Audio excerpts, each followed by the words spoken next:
So உங்க வீட்ல இருக்க ரேடியோ ஏதாவது வீணா போயிடுச்சுன்னா, ஸோ அந்த ரேடியோவ நீங்க எப்படி ரெடி பண்றது? நீங்களே எப்படி ரெடி பண்றது? எப்படி நீங்களே ஹவ் டு ஃபிக்ஸ் பண்றது? அப்படிங்கிறத இந்த வீடியோ மூலமா உங்களுக்கு சொல்லியிருக்கோம். ஸோ இத மாரி வந்து உங்க வீட்ல ஏதாவது எலக்ட்ரானிக் ஐட்டம்ஸ் இது மாரி ஏதாவது விஷயங்கள் நீங்க வந்து வீணா போயிடுச்சுன்னா, ஸோ அத எப்படி நீங்க ஓனாவே ஹவ் டு ஃபிக்ஸ் பண்றது அப்படிங்கிறத வெஃபியோட டெக்னீஷியன் டீம் மூலமா உங்களுக்கு வீடியோஸ் வரும். ஸோ அத பார்த்து பயன்படுத்திக்கோங்க. எஃப்எம் வந்து ஆன் ஆகாம இருக்கு.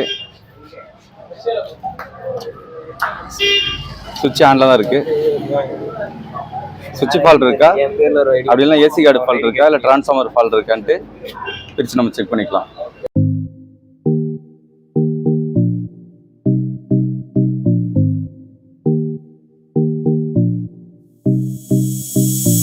மீட்டர் டயட் மோடில் இருக்குது. ஃபஸ்ட் நம்ம ஏசி கார்டை செக் பண்ணிக்கலாம். ஏசி கார்டு எப்படி இருக்குது, நல்லா இருக்கா இல்லையான்னு சொல்லிட்டு. ஏசி கார்டு ஃபால்ட்டு தான்.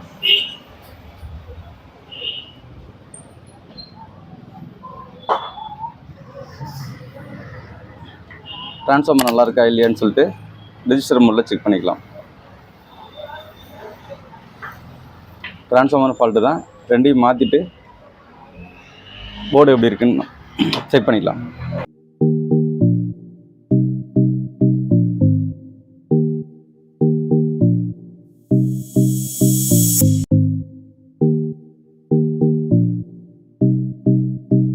நமக்கு ரெண்டுமே ஃபால்ட்டு தான். டிரான்ஸ்ஃபார்மர் போட்டு ஏசி கார்டு மாற்றிட்டு செக் பண்ணிக்கலாம்.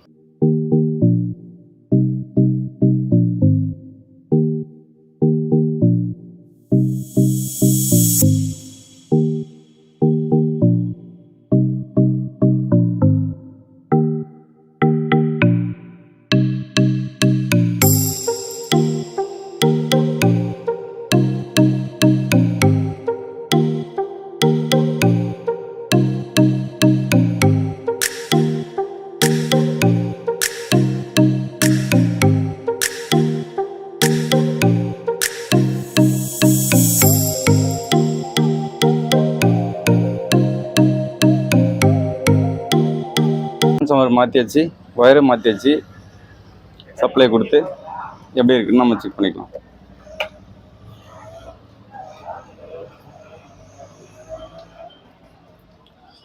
சப்ளை கொடுத்த வேலை செய்யலை. ஆஃப் பண்ணிவிட்டு சுவிட்சு நல்லா இருக்கா அப்படின்னு பார்த்துக்கலாம்.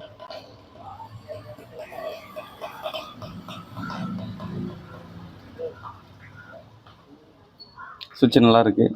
சப்ளை வராததுனால மீட்டர் டிசி மோடில் வச்சுட்டு ஃபஸ்ட்டு வரக்கூடிய டிரான்ஸ்ஃபார்மர்லேருந்து இங்கே வரக்கூடிய சப்ளை கரெக்டாக வருதான்னு நம்ம செக் பண்ணிக்கலாம். அதான் ரெக்டிஃபயர் சப்ளை. ரெக்டிஃபயர் சப்ளை கம்மியாக தான் வருது.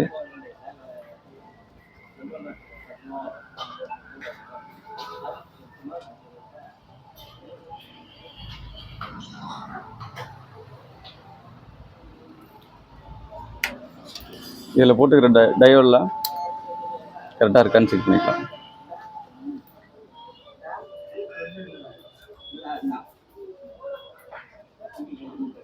டயோடு வேல்யூ 0.57, அதிலிருந்து 0.7 வரைக்கும் வரும். ஒரு நம்பருக்கு தகுந்த மாதிரி அந்த வேல்யூ மாறிட்டு இருக்கும். இது ஓகே, இது பிரச்சனை இல்லை.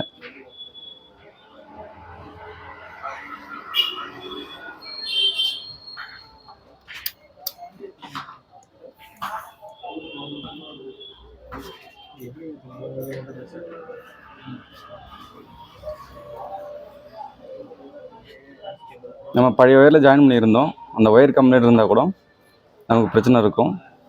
ஃபஸ்ட்டு டிரான்ஸ்ஃபார்மர் செகண்டரி வைண்டிங் கரெக்டாக இருக்கான்னு செக் பண்ணிக்கலாம். டிரான்ஸ்ஃபார்மரே கம்ப்ளைண்ட்டாக தான் இருக்குது. நமக்கு இந்த பழைய டிரான்ஸ்ஃபார்மரும் இந்த ஏசி கார்டும் கம்ப்ளைண்ட் இருக்கிறதுனால புது ஏசி கார்டு வேறு புது டிரான்ஸ்ஃபார்மர் போட்டு போர்டுக்கு சப்ளை கொடுத்து போர்டு என்ன கண்டிஷனில் இருக்குது, கரெக்டாக வேலை செய்யுதா இல்லை போர்டில் ஏதாவது கம்ப்ளைண்ட் இருக்கான்னு சொல்லிட்டு நம்ம செக் பண்ணிக்கலாம்.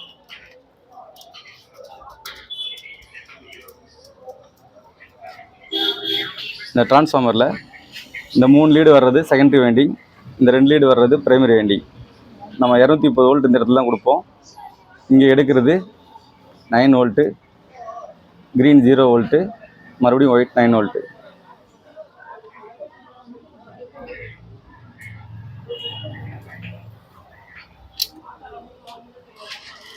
இந்த எஃப்எம் பொறுத்த வரைக்கும் 9 வோல்ட் ட்ரான்ஸ்ஃபார்மர் யூஸ் பண்ணலாம். அதை விட்டால் 12 வோல்ட் ட்ரான்ஸ்ஃபார்மர் யூஸ் பண்ணலாம்.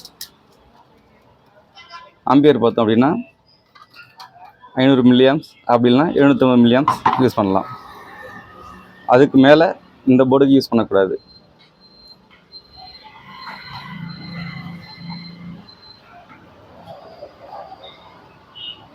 எப்பயுமே கேபிளை ஜாயிண்ட் அடித்தோம் அப்படின்னா சால்ட்ரிங் பண்ணுறது நல்லது.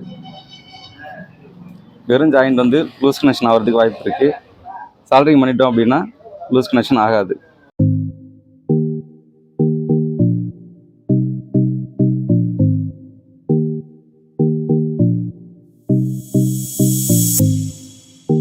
ஜாயிண்ட் அடித்தா ப்ராப்பராக இன்ஸ்டலேஷன் பண்ணிடணும். ஏன் அப்படின்னா சப்ளை அப்படின்றதுனால பாடி மெட்டல் பீஸ் ஷாக் அடிக்கிறதுக்கு நமக்கு வாய்ப்பு இருக்குது.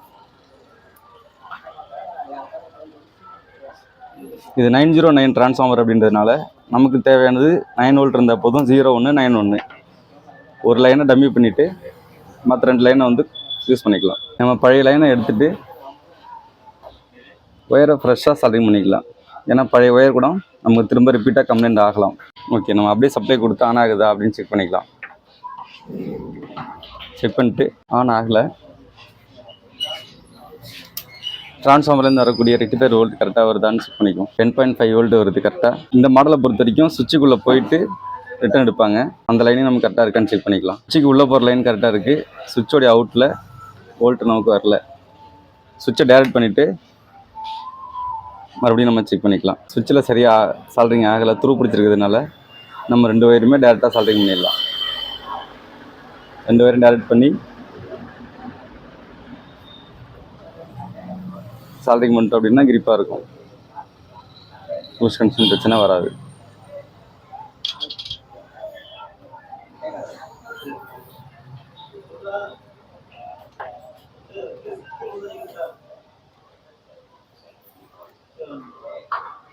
ஜாயிண்ட்டுக்கு மறுபடியும் டேப் அடிச்சுட்டு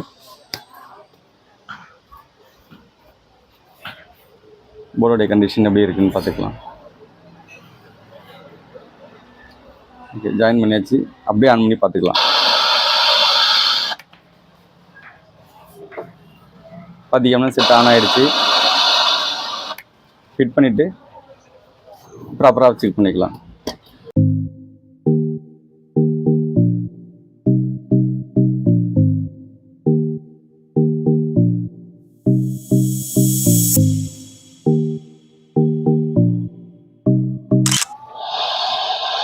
சப்ளை ஆஃப் பண்ணால்